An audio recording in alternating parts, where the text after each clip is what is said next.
success stories. We look at famous entrepreneurs on a pedestal. By precisely replicating their winning formula, we are absolutely certain we've found the guaranteed path that leads directly to the top. But what about the other side of the story, the thousands of failed startups and brilliant ideas that were ultimately abandoned and forgotten? When we choose to ignore the massive unseen graveyard of failures, we are left with a dangerously skewed and unrealistic understanding of the world. Survivorship bias is a dangerous blind spot in our thinking, because we focus only on successes and completely ignore the many who have failed. This is just one example of the countless mental shortcuts our brains take, leading to thinking errors that affect us all on a daily basis. In our summary of the art of thinking, we'll explore the hidden biases and mental shortcuts that guide our choices without us even realizing it. We are about to learn why the most profound lessons for wisdom and future success are often found by closely examining our failures, not just our wins. We'll also uncover truly effective methods that can help you immediately start making smarter and more well-reasoned decisions in your daily life. This is your moment to master the art of thinking with true clarity and to finally break free from the hidden psychological traps that limit you. Idea 1. Study the graveyard, not the museum. We learn from visible winners, forgetting the silent majority of failures. This is survivorship bias, and it systematically overestimates our odds. We copy tactics from success stories, assuming they caused the success. This can lead us to chase illusions that had little to no causal power. The antidote is to visit the graveyards. We must deliberately seek out the abandoned startups, the failed products, and the derailed careers. Build a failure file for your field. Collect cases where similar strategies didn't work, and ask what proportion of all attempts you're truly seeing. Understand the base rates. How often does a strategy succeed across the full population, not just among the high-profile survivors you hear about? Before launching, conduct a reference class forecast. Find comparable efforts, chart their outcomes, and plan for the median result, not the outlier. In everyday decisions, routinely ask, what am I not seeing? Who tried this and failed, and why didn't I hear about them? This is the key question. Only when the denominator of failure is visible can you truly judge the numerator of success. This replaces wishful thinking with clear calibration. This habit is sobering, but it helps you avoid costly illusions. It swaps the dangerous spotlight on success for a clear and reliable map of reality. Idea 2. Don't confuse selection with cause. We see elite swimmers and assume the sport built their bodies. This is the swimmer's body illusion, a classic mix-up of selection and cause.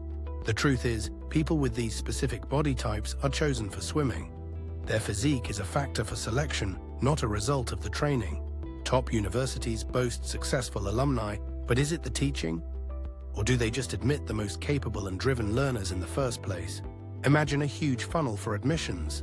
The university doesn't create success, it expertly selects the students who are already primed to succeed.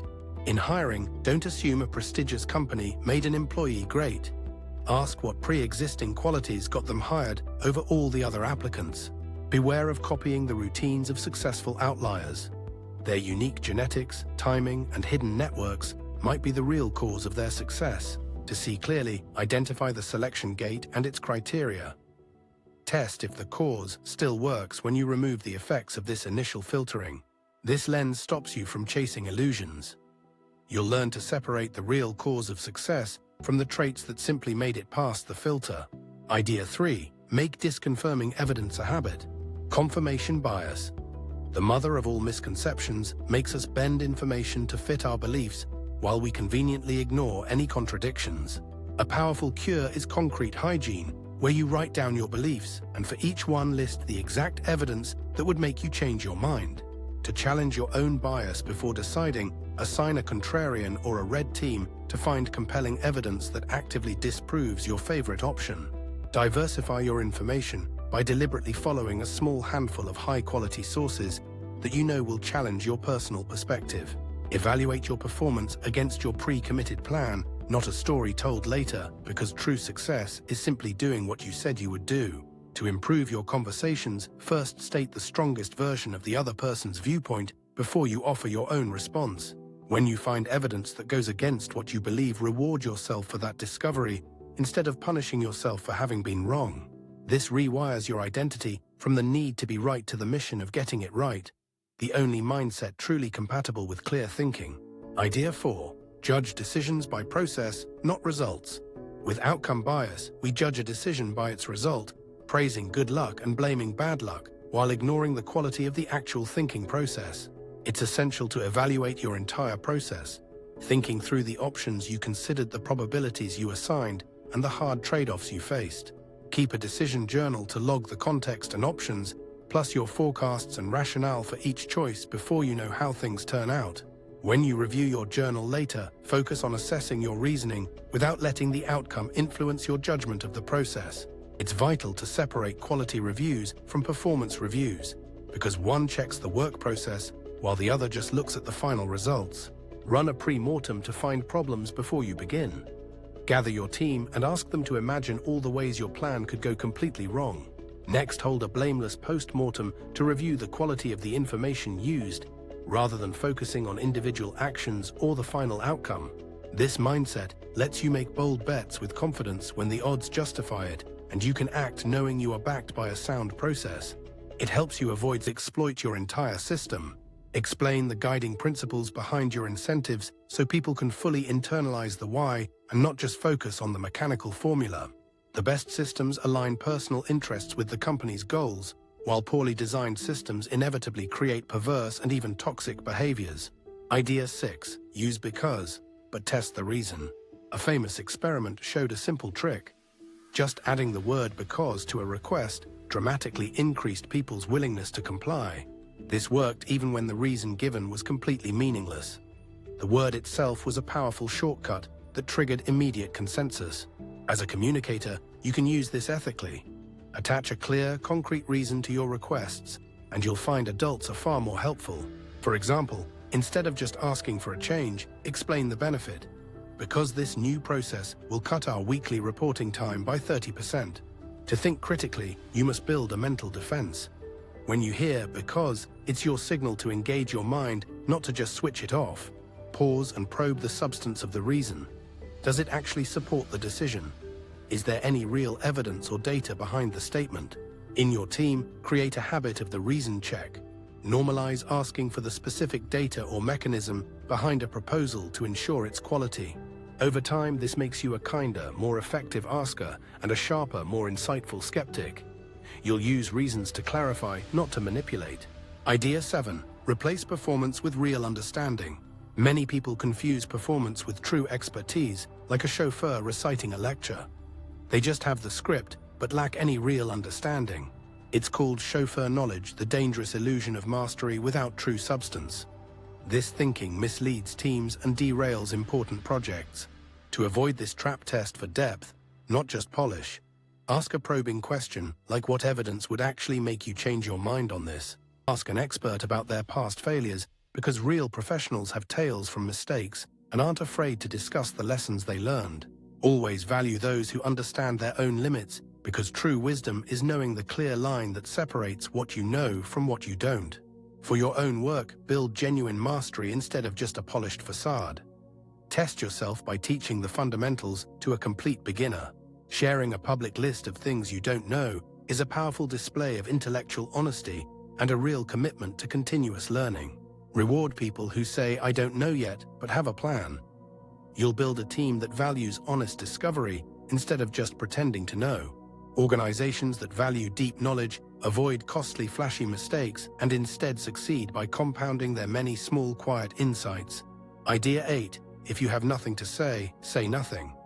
This is a powerful principle for clear communication and effective thinking. Unclear thinking is often hidden behind a wall of technical jargon, a tendency that simply fills the air with vague and meaningless language. The cure is ruthless clarity. Before speaking, force yourself to define your exact point in a single powerful sentence. What are you claiming? Replace vague buzzwords with concrete nouns and hard numbers to make abstract concepts clear and actionable using specific language. Let's make silence in meetings more acceptable, because a thoughtful pause is much better than filling the air with unproductive chatter. Leaders should model brevity and clarity. Reward those who sharpen arguments, not just the ones who inflate them with meaningless words and slides. Here's something to try in your workflow. It's a compression pass where you cut 30% of words from an email without losing any of its core meaning. Apply that same ruthless editing to your presentations, and you'll find cutting 50% from a slide deck reveals what truly mattered all along. Wordiness wastes time and hides risk. Clear, concise language is a public good because it makes ideas testable and important decisions clear and actionable. Idea 9. Quit the news, switch to slow signals. Most daily news is like cognitive sugar, a loud low-signal feed that shatters your focus and distorts your perception of what is actually a real risk. All this constant noise prevents the deep, focused work that matters and leaves you just reacting rather than thoughtfully creating. For a clearer view, adopt a slow news diet. Skip the endless scrolling feeds and choose weekly or monthly summaries for a much more focused outlook. Upgrade your information diet to build genuine knowledge with insightful books, well-sourced long-form articles, and deeply researched academic papers. For professionals who must track events, batch your news into scheduled windows of time to avoid letting constant updates distract you from your work. Take charge of your digital world by actively pruning your apps and alerts to remove the default sources of noise and constant distraction. It's not ignorance to protect the scarce resource that produces all results. It is the vital act of safeguarding your own focused attention. By consciously downgrading noise and upgrading signal, you reduce your anxiety and create space for clear thought and truly meaningful action. Idea 10. Beware storytelling's sweet trap. Our brains prefer clean narratives over messy reality. We instinctively compress complex random events into simple cause and effect stories. We mistake these simplified tales for the truth. Stories feel persuasive because they complete patterns, but they also hide luck and randomness. To counter this bias, you must separate the facts from the narrative. After a project, create 2 distinct notes, a timeline and a hypothesis. The first note is a factual timeline containing only objective information, such as dates, key decisions, and raw data, without any interpretation. The second note is the narrative. This is your story, why you think the project succeeded or failed. Critically, you must treat it as a theory.